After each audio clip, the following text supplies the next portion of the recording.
अस्सलाम वालेकुम जी। आज के वीडियो का जो टॉपिक है वो ये क्वेश्चन बार बार कमेंट सेक्शन में आ रहा है कि फैट डिज़ोल्विंग इंजेक्शन में और लाइपोसक्शन में क्या डिफरेंस है और इन दोनों प्रोसीजर्स को हम एज अ डॉक्टर कैसे इसको देखते हैं। तो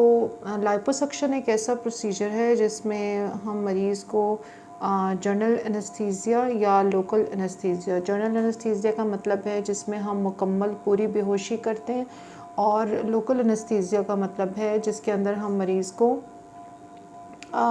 जो लोकल एरिया है, यानी लोकल यानी वो एरिया जहाँ से हम फ़ैट को रिमूव कर रहे हैं उस एरिया को हम नम कर देंगे, या लोकली अब कैसे नम करते हैं ये भी एक क्वेश्चन है। उसमें हमारे जो एनेस्थेटिस्ट हैं उनका रोल बहुत इम्पोर्टेंट हो जाता है लोकल एनेस्थीसिया में। उसके लिए हम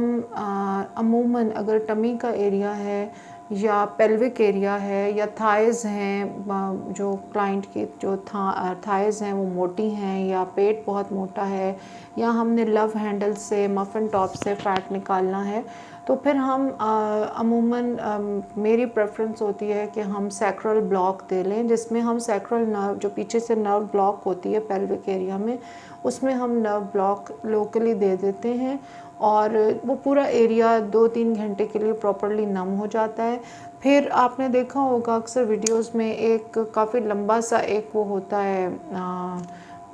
एक फिलामेंट सा होता है, एक वो होता है,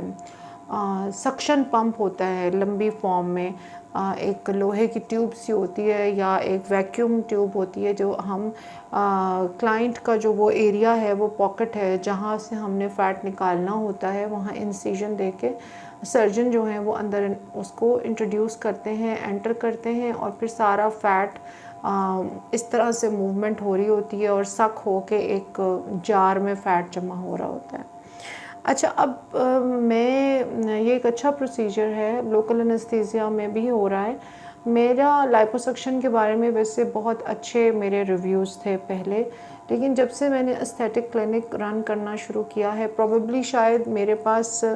काफ़ी ख़राब केसेस आए हैं या मैंने देखे ख़राब केसेस हैं। ऑल्दो मेरी अपनी टीम पे लोग हैं जो लाइपोसक्शन करते हैं, और हम बहुत सारे ऐसे क्लाइंट्स हैं जिनको जो केस ही लाइपोसक्शन का होता है, इंडिकेशन ही लाइपोसक्शन की होती है,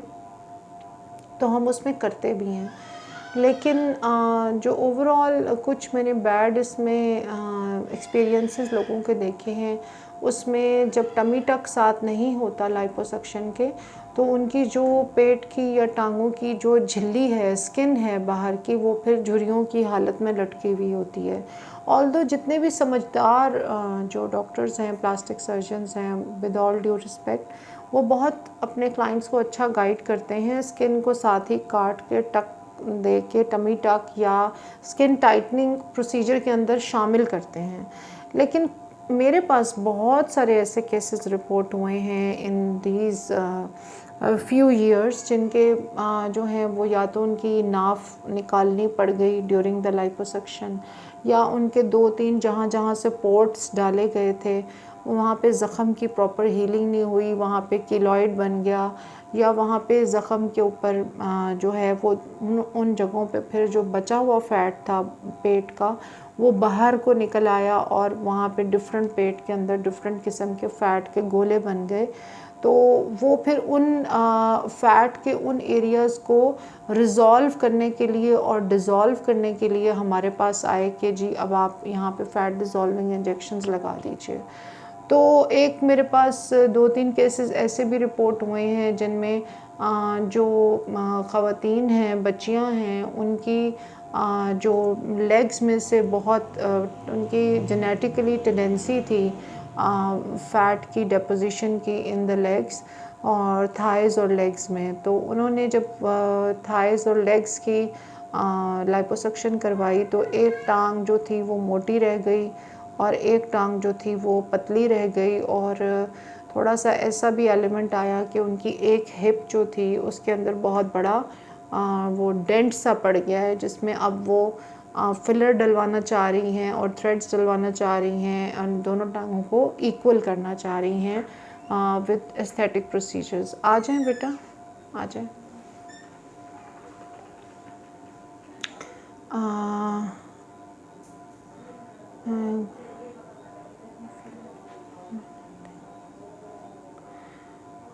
आप बस चुप कर जाएं, ठीक है, मैं आपको बाद में बताती हूँ इसका जवाब। अच्छा जी, तो लाइपोसक्शन के ये कुछ मैंने केसेस देखे हैं। तो fat dissolving injection as compared to liposuction में मुझे जो थोड़ा सा पेशेंट के एंड से बेनिफिट नज़र आया है, अपने छोटे से बहुत ही मुख्तसर से और बहुत ही हम्बल एक्सपीरियंस से, मैं कोई बहुत ज़्यादा अपने आप को कोई बहुत एक्सपीरियंस्ड डॉक्टर या इंसान इस हालत में नहीं समझती, क्योंकि हमारे टीचर्स ने हमें हमेशा सिखाया था कि क्योंकि हम इंसानी जान को हैंडल कर रहे होते हैं और हम ह्यूमन बॉडी को हैंडल कर रहे होते हैं, और ह्यूमन बॉडी और ह्यूमन ऑर्गन्स जो हैं वो अल्लाह ताला की बनाई हुई चीज़ हैं। इनकी तख्लीक में और इनके बनाने में हम डॉक्टर्स का कोई रोल नहीं है। हम सिर्फ अल्लाह के एक मैसेंजर के तौर पे we are treating our patients. तो हमारे जो मेरे मोहतरम जितने भी टीचर्स रहे, जिन्होंने जब भी मुझे काम सिखाया, उन्होंने जितना भी नॉलेज अपना हमारे साथ शेयर किया, हमारी ज़िंदगियों में हमें ग्रूम किया, उन्होंने यही सिखाया कि आपको बहुत हम्बल और बहुत आजिज़ी और बहुत इनकिसारी के साथ ह्यूमन बॉडी को हाथ लगाना चाहिए, क्योंकि ये जो तख्लीक है अल्लाह की, वो हम अल्लाह ताला की एक तख्लीक को हम खोल रहे होते हैं और उसका इलाज कर रहे होते हैं, और इसमें हमारी नीयत का खालिस होना बहुत ज़रूरी है। और हमारी जो नीयत की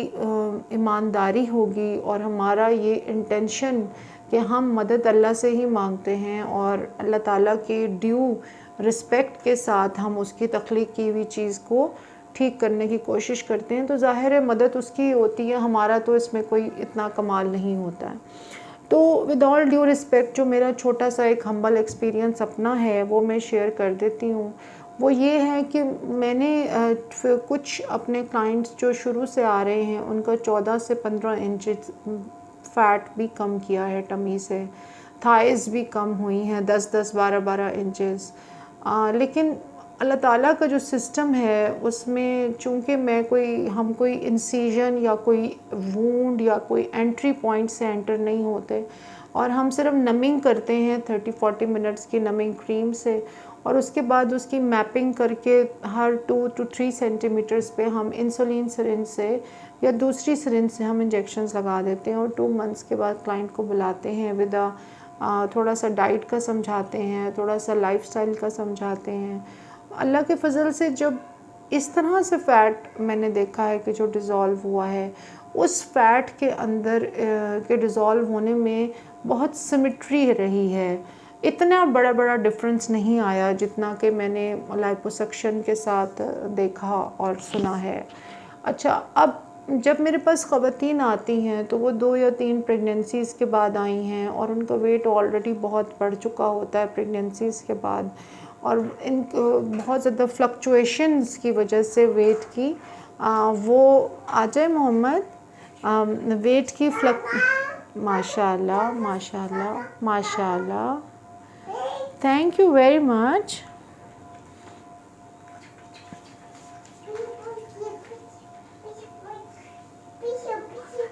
थैंक यू। तो वेट की बहुत ज़्यादा फ्लक्चुएशंस की वजह से होता ऐसे है कि ख़वातीन जो होती हैं उनकी ऑलरेडी या तो एक जो थाई होती है, एक लेग होती है, या एक साइड बॉडी की ज़्यादा हैवी होती है और एक साइड फ्यू इंचेस जो है वो थोड़ी सी सर्कमफ्रेंस में या वॉल्यूम में या फ़ैट में कम होती है। तो ये ऑलरेडी एक डिफरेंस जो है वो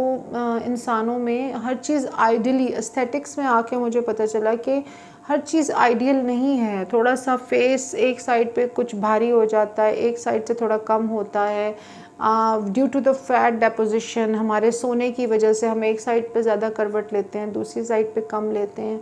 और फिर जैसे जैसे हम पतले मोटे होते रहते हैं उससे भी बहुत फ़र्क आता है हमारे पूरे बॉडी के स्ट्रक्चर में। तो ऑल्दो एक साइड थोड़ी सी भारी या एक साइड थोड़ी सी कमज़ोर होती है, फ्यू इंचेस का डिफरेंस हम जब पहले फैट डिज़ोल्विंग लगाने से पहले भी होता है,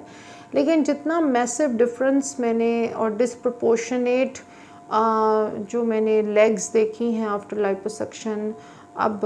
और या फिर जो मैंने हिस्ट्री सुनी है विद क्लाइंट्स जो कि बेड से नहीं उठ पाते या 2-2 महीने उनको बिस्तर पे रहना पड़ता है पोस्ट सर्जरी में, तो ये इस किस्म के मामलात फ़ैट डिज़ोल्विंग इंजेक्शन या स्लिमिंग ड्रिप में नहीं हैं। तो बहरहाल जहाँ लाइपोसक्शन बहुत खूबसूरती से की गई है, जिन सर्जन्स को अपने काम पे कमाल हासिल है, उनके बहुत खूबसूरत रिज़ल्ट्स भी मैंने देखे हैं। बहुत ख़वातीन जो हैं वो लाइपोसक्शन विद टमी टक करवा के आई हैं, तो वो बहुत प्यारे रिज़ल्ट्स हैं उनके। तो लेकिन ऑब्वियसली जब आप कोई सर्जिकल प्रोसीजर होते हैं, दुनिया में हर जगह हो रहे हैं, तो कुछ में सक्सेस रेट बहुत ज़्यादा होता है, कुछ में सक्सेस रेट थोड़ा सा कम होता है। लेकिन ओवरऑल मुझे फ़ैट डिज़ोल्विंग का जब भी लोग बार बार कहते हैं कि आप लाइपोसक्शन के कंपैरिजन में एक वीडियो बनाएं, तो मैं ये समझती हूँ कि ये 2 बहुत डिफरेंट प्रोसीजर हैं। वो एक सर्जिकल प्रोसीजर है और ये एक एस्थेटिक प्रोसीजर है। इनका वैसे तो आपस में कोई मुकाबला नहीं है, और क्योंकि वो थिएटर में होने वाला प्रोसीजर है और ये प्रोसीजर हम क्लिनिक में वैसे ही कर लेते हैं,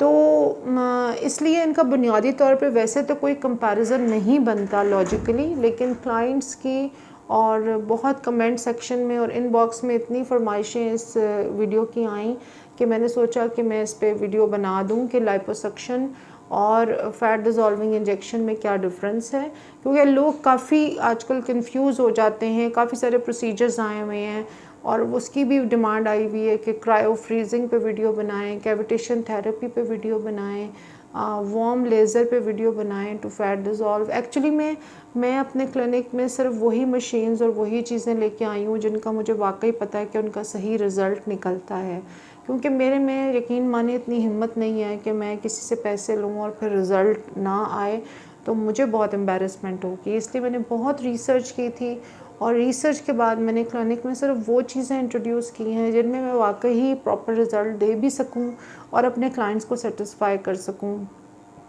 मुझे ऐसे लगा है अपनी रिसर्च से, जो बहरहाल आई टोटली अंडरस्टैंड कि मेरी रिसर्च गलत भी हो सकती है और लोगों का एक्सपीरियंस मेरी रिसर्च से मुख्तलिफ भी हो सकता है या मेरे एक्सपीरियंस से मुख्तलिफ हो सकता है, क्योंकि मैंने कैविटेशन खुद कराई, मैंने क्रायो खुद कराई, मेरे कई फ्रेंड्स ने कराई, हमें इसका कोई ख़ास रिज़ल्ट कभी नहीं मिला।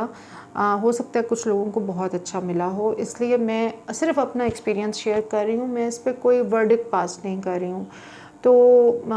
अब मैं ऐसे प्रोसीजर्स पे भाई वीडियोस नहीं बना सकती जिन पे मैं बहुत ज़्यादा बिलीव नहीं रखती हूँ। मेरा ख़्याल है कि सिर्फ मैं उनका इंट्रोडक्शन दे दूँगी अगर कभी मुझे टाइम मिला, लेकिन उनका मैंने कोई अपनी लाइफ में अभी तक पिछले 5-7 साल से हम डिफरेंट लोगों को मैं प्रोसीजर्स लेते हुए देख रही हूँ, मुझे उन प्रोसीजर्स का कोई ख़ास रिज़ल्ट नज़र नहीं आया अभी तक। तो आई होप लाइपोसक्शन और फ़ैट डिज़ोल्विंग इंजेक्शन के बारे में काफ़ी मैंने इन्फॉर्मेशन शेयर कर दी है। लाइपोसक्शन कराने के लिए हमेशा बहुत ही ऑथेंटिक सर्जन से रब्ता करें और कोशिश करें कि ऐसा कोई काम ना करें जिससे आपको बाद में पछताना पड़े। आ जाएं बेटा, आ जाएं।